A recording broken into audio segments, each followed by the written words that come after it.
அட்சய திருதி அப்படின்னாலே பல வரலாறுகள் இருக்கு. அதுல ரொம்பவே முக்கியமான பிரசித்தி பெற்றது அப்படின்னா மகாபாரதத்துல பாண்டவர்கள் பெற்ற அட்சய பாத்திரம் கதை தான். அத பத்தி தான் இந்த காணொளியில பார்க்க போறோம். பாண்டவர்கள் சூதாட்டத்துல நாட்டை இழந்து வனவாசத்துக்கு திரௌபதியோட வந்தாங்க. அப்போ அவங்க கூட சில அந்தணர்களும் அவங்களுடைய பத்தினிகளும் வந்தாங்க. அன்னைக்கு இரவு கங்கை கரை ஓரமா ஒரு ஆலமரத்துக்கடியில எல்லாரும் தங்கிட்டாங்க. அப்போ தர்மர் மட்டும் ரொம்ப வேதனையோட இருந்தாரு. காரணம், அவங்கள நம்பி வந்த இத்தனை பேரு இருக்க அவங்களை எப்படி பட்டினியோட வச்சிருக்கிறது அப்படின்னு. இந்த சூழ்நிலைய அடிப்படையா வச்சுதான் தர்ம சங்கடம் அப்படின்ற வார்த்தை வந்தது. அதாவது தர்மர் தன்னை தேடி வந்தவங்கள உபசரிக்க முடியாம ரொம்ப சங்கடமான நிலைமையில தள்ளப்பட்டாரு. அப்போ தர்மர் சங்கடப்பட்டாரு இல்லையா, அத வச்சுதான் தர்ம சங்கடம் அப்படின்ற வார்த்தை வந்தது. இப்போ இந்த தர்ம சங்கடம் அப்படின்ற வார்த்தைய நம்மளுடைய அன்றாட வாழ்க்கையில சாதாரணமா பயன்படுத்திட்டு இருக்கோம். ஆனா அந்த வார்த்தைக்கு பின்னாடி உள்ள புராண கதையை பாத்தீங்களா? சரி, இப்போ கதைக்கு வருவோம். தர்மர் சொல்றாரு, அந்தணர்களே, செல்வத்தை இழந்த நாங்க காட்டுல கிடைக்கக்கூடிய காய்கனிகளை சாப்பிட்டு வாழ போறோம். ஆனா நீங்க விலங்குகளும் அரக்கர்களும் வாழக்கூடிய இந்த வனப்பகுதியில உங்களால எப்படி வாழ முடியும்? உங்களால இங்க வாழவே முடியாது.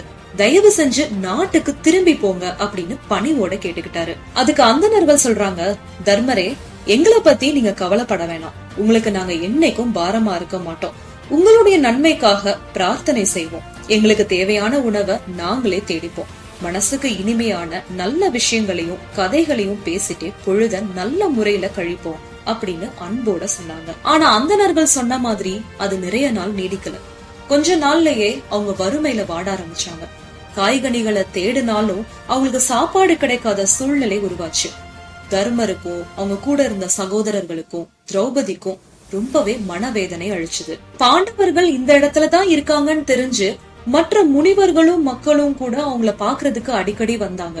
ஆனா அவங்களுக்கு உணவு உபசரணை பண்ண முடியல அப்படின்னு ரொம்ப மனவேதனையோட இருந்தாங்க. பாண்டவர்களுக்கு ஒண்ணுன்னா கிருஷ்ணர் சும்மா இருப்பாரா?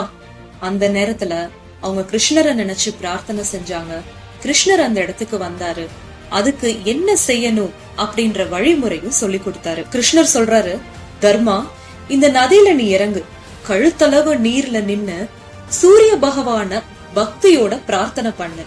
உனக்கான வழி அவரே கொடுப்பாரு அப்படின்னு சொன்னாரு. தர்மரும் கிருஷ்ணர் சொன்ன மாதிரி அந்த நதியில இறங்கி கழுத்தளவு நீர்ல நின்னு சூரிய கடவுளை பிரார்த்தனை பண்றாரு. சூரிய பகவான் தர்மருடைய பிரார்த்தனையை ஏத்துக்கிட்டு அவரு முன்னாடி காட்சி கொடுத்து அவருக்கு ஒரு அட்சய பாத்திரம் கொடுத்தாரு. அந்த பாத்திரத்தை சந்தோஷமா பார்த்தாரு தர்மர். ஆனா அது என்ன பாத்திரம்னு அவருக்கு முதல்ல புரியல. அப்போதான் சூரிய கடவுள் சொல்றாரு, இதுதான் அட்சய பாத்திரம். இந்த பாத்திரத்துல அல்ல அன்னம் குறையாம இருந்துட்டே இருக்கும். உங்களுக்கு மட்டும் இல்ல, உங்களை பார்க்க எத்தனை பேர் வந்தாலும் அவங்களுக்கான உணவை நீங்க இந்த பாத்திரத்துல இருந்தே பரிமாறலாம் அப்படின்னு சொன்னாரு. ஒருவேளை என்னைக்காவது ஒரு நாள் எங்களை பார்க்க யாருமே வரலனா அன்னைக்கு சாப்பாடு வீணாகும் இல்லையா? சாப்பாட வீணடிக்கிறது எனக்கு பிடிக்கவே பிடிக்காது. அந்த சூழ்நிலையில நான் என்ன செய்யறது அப்படின்னு கேட்டாரு. சூரிய கடவுள் சொல்றாரு, இந்த சூழ்நிலையிலயும் அட்சய பாத்திரம் கிடைச்சதுக்கு அப்புறமும் சாப்பாட வீணடிக்க கூடாதுன்னு நினைக்கிற பாத்தியா? உன்னுடைய நல்ல மனசுக்காகவே அதுக்கும் நான் ஒரு பிராய்ச்சித்தம் சொல்றேன். அதாவது உங்களுடைய வழக்கம் என்ன? உங்களை பார்க்க வரக்கூடிய மக்கள், முனிவர்கள், அந்தணர்கள் இவங்களுக்கு உணவு பரிமாறிட்டு பாண்டவர்களான நீங்க உணவு சாப்பிட்டு கடைசியில தான் திரௌபதி உணவு சாப்பிடுவாங்க. அப்படி ஒவ்வொரு நாளும் திரௌபதி அந்த அட்சய பாத்திரத்துல இருக்கக்கூடிய உணவை சாப்பிட்டு கழுவுனதுக்கு அப்புறமா அந்த பாத்திரத்துல அன்னம் வராது. மறுநாள் காலையில தான் மறுபடியும் அந்த அட்சய பாத்திரத்துல அன்னம் வரும் அப்படின்னு சொல்லிட்டு 14ஆம் ஆண்டுல நீங்க மறுபடியும் வனவாசம் முடிஞ்சு நாடு திரும்பும் போது அரசு உங்ககிட்ட வந்துரும் அப்படின்னு ஆசீர்வாதம் பண்ணிட்டு சூரிய கடவுள் அங்க இருந்து மறைஞ்சிட்டாரு. தர்மர் ரொம்ப சந்தோஷமா அட்சய பாத்திரத்தை வாங்கிட்டு வந்து திரௌபதிட்ட கொடுத்து உணவு சமைச்சு எல்லார்கிட்டயும் பரிமாற சொன்னாங்க. அதே மாதிரி முதல்ல மக்கள், முனிவர்கள், அந்தணர்கள் எல்லாருக்கும் உணவு பரிமாறிட்டு பாண்டவர்கள் உணவு அருந்திட்டு கடைசியில திரௌபதி உணவு அருந்திட்டு பாத்திரத்தை கழுவி வைக்கிறப்போ அந்த அட்சய பாத்திரத்துல உள்ள அன்னம் அப்படியே இல்லாம போயிடுச்சு. மறுபடியும் அடுத்த நாள் காலையில அந்த அட்சய பாத்திரத்துல அன்னம் வந்தது. இப்படிதான் இவங்களுடைய நாட்களை நல்ல முறையில கழிச்சிட்டு வந்தாங்க. ஒரு சமயம் கௌரவர்கள் அஸ்தினாபுரத்துல இருந்தப்போ துர்வாச முனிவர் தன்னுடைய பல சீடர்களோட போய் கௌரவர்களை சந்திக்க போறாரு. பொதுவாவே துர்வாச முனிவர் ரொம்பவே கோபக்கார முனிவர். அவரை சரியா உபசரிக்கல அப்படின்னா அவர் கோபத்தினால பல சாபங்கள் விடுவாரு. அந்த சாபம் ரொம்ப தீவிரமா இருக்கும்.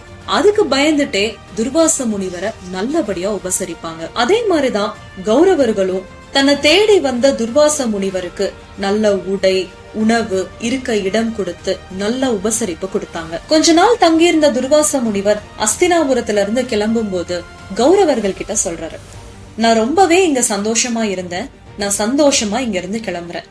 ஆனா உங்களுக்கு என்ன வரம் வேணும்னாலும் கேளுங்க, அதை நான் கண்டிப்பா நான் உங்களுக்காக செய்யறேன் அப்படின்னு கேட்டுக்கிட்டாரு.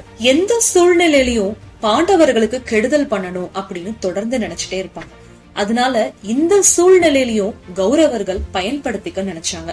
அதாவது துர்வாச முனிவர் கிட்ட சொல்றாங்க, நீங்க எங்களுடைய அரண்மனைக்கு வந்து எங்களுடைய உபசரிப்பை பெற்று ரொம்ப சந்தோஷமா இங்க இருந்து போறீங்க. அதே மாதிரி எங்களுடைய சகோதரர்களான பாண்டவர்கள் வனவாசத்துல இருக்காங்க, அவங்களையும் போய் பாருங்க, அவங்களுடைய உபசரிப்பு உங்களுக்கு கண்டிப்பா கிடைக்கும், அவங்களும் உங்களுடைய வாழ்த்தை கண்டிப்பா பெறணும் அப்படின்னு கேட்டுக்கிட்டாங்க. கௌரவர்களுக்கு பாண்டவர்கள் அட்சய பாத்திரம் பெற்ற கதை நல்லாவே தெரியும். அதுவும் திரௌபதி உணவு அருந்தினதுக்கு அப்புறமா அந்த அட்சய பாத்திரத்துல உணவு இருக்காது அப்படின்ற விஷயமும் நல்லாவே தெரியும்.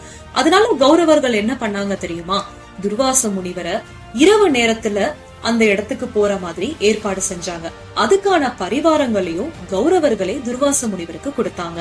துர்வாச முனிவருக்கு கௌரவர்களுடைய சூழ்ச்சி பத்தி தெரியாம அந்த பரிவாரங்கள்ல ஏறி பாண்டவர்கள் இருக்கக்கூடிய வனத்துக்கு போயிட்டாங்க. இரவு நேரம் ஆயிருச்சு. திரௌபதி உணவு அருந்தி முடிச்சு அட்சய பாத்திரத்தை சுத்தமும் செஞ்சு வச்சுட்டாங்க.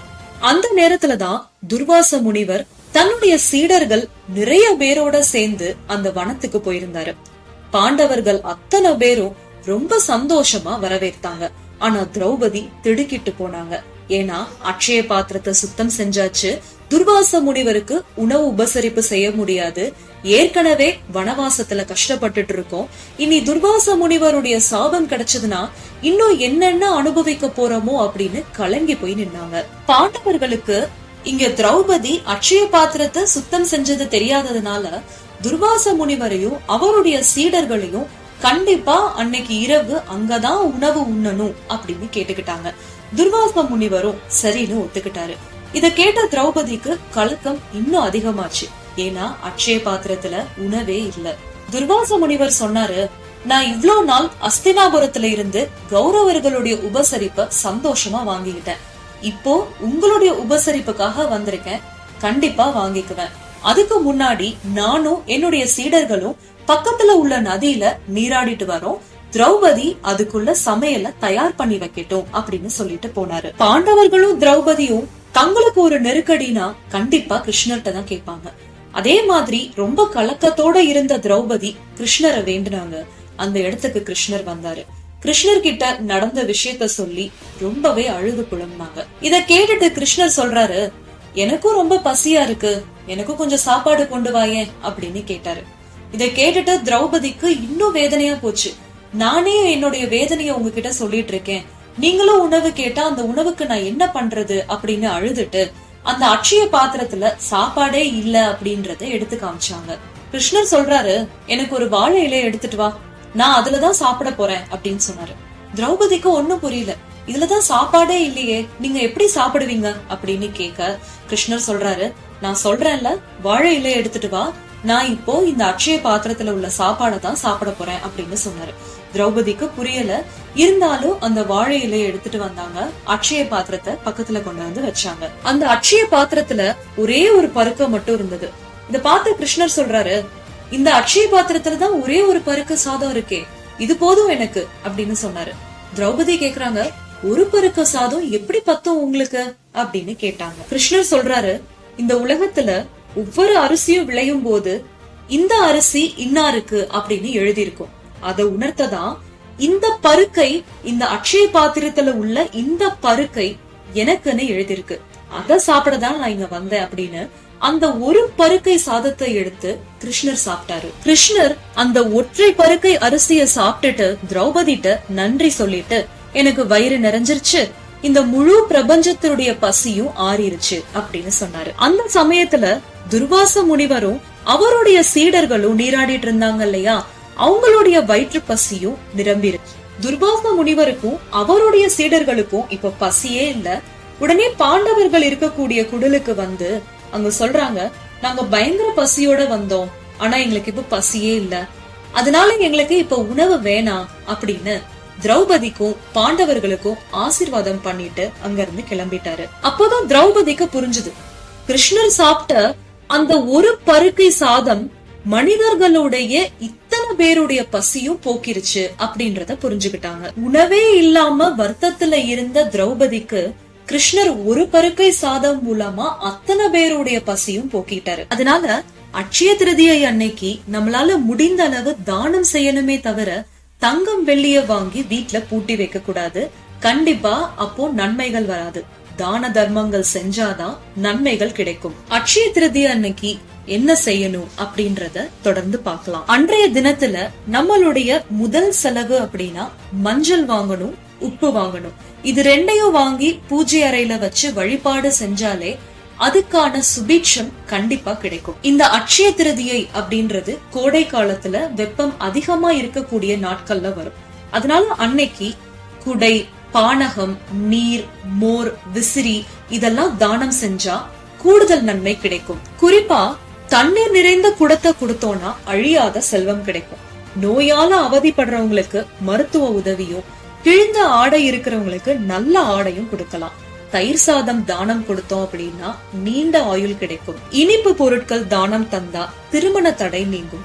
அரிசி, கோதுமை இந்த மாதிரி தானியங்களை தானம் செஞ்சோம் அப்படின்னா விபத்துகள், அகால மரணம் இதெல்லாம் ஏற்படவே ஏற்படாது. அரிசி, கோதுமை இந்த மாதிரி உணவு தானியங்களை தானம் கொடுத்தோம் அப்படின்னா விபத்துகள், அகால மரணம் இதெல்லாம் ஏற்படாது. அட்சய திருதி அன்னைக்கு அன்னதானம் செஞ்சோம் அப்படின்னா அது இறைவனுக்கே அன்னமிட்ட பலன் கிடைக்கும். குடும்பத்துல வறுமை நீங்கும். கால்நடைகளுக்கு தீவனம் அளிச்சோம் அப்படின்னா அதுக்கான பலம் கண்டிப்பா நம்மளுக்கு கிடைக்கும். இதுல ரொம்பவே முக்கியமான விஷயம் என்ன அப்படின்னா, அட்சய திருதி நாள் அன்னைக்கு நம்மளுக்கு தானம் வேணும்னு கேட்டு வரவங்கிட்ட இல்லைன்ற வார்த்தை சொல்லவே கூடாது. நம்மளால என்ன முடியுதோ அதை கண்டிப்பா கொடுத்தோம் அப்படின்னா கூடுதல் பலன் கண்டிப்பா கிடைக்கும். இந்த நாள்ல பித்ருக்களுக்கு தர்ப்பணம் கொடுக்கறது ரொம்பவே சிறந்தது. அது மட்டும் இல்லாம இந்த நாள்ல எல்லா சுபகாரியங்களும் செய்யலாம். குறிப்பா குழந்தைகளுக்கு கல்வி கலைகளை ஆரம்பிச்சு வைக்கலாம். திருமணம், வளைகாப்பு, குழந்தைக்கு காது குத்து விழா, கிரக பிரவேசம், வீடு குடி போறதுன்னு எல்லாமே இந்த நாள்ல பண்ணலாம். விவசாயம் சம்பந்தமான நிலங்கள்ல ஏறு இடுறது, விதை விதைக்கிறது, கதிர் அறுக்கிறது இந்த மாதிரி விஷயங்களும் அந்த நாள்ல கண்டிப்பா செய்யலாம். இந்த நாள்ல ஆலயங்கள்ல போய் வழிபாடு செய்யறதும், புனித நீராடுறதும் ரொம்பவே சிறப்பு கொடுக்கும். ஆலயத்துக்கு போக முடியாது, வீட்லயே பூஜை செய்யலாம் அப்படின்னா நம்மளுடைய பூஜை அறையில தீபதூப ஆராதனை காமிச்சு வெள்ளை மலர்களான மல்லி, முல்லை இந்த மாதிரி வெள்ளை மலர்கள் வச்சு நெய்வேத்தியமா பால் பாயசம், கல்கண்ட சாதம் இந்த மாதிரி நெய்வேத்தியங்கள் வச்சு வழிபாடு செய்யணும்.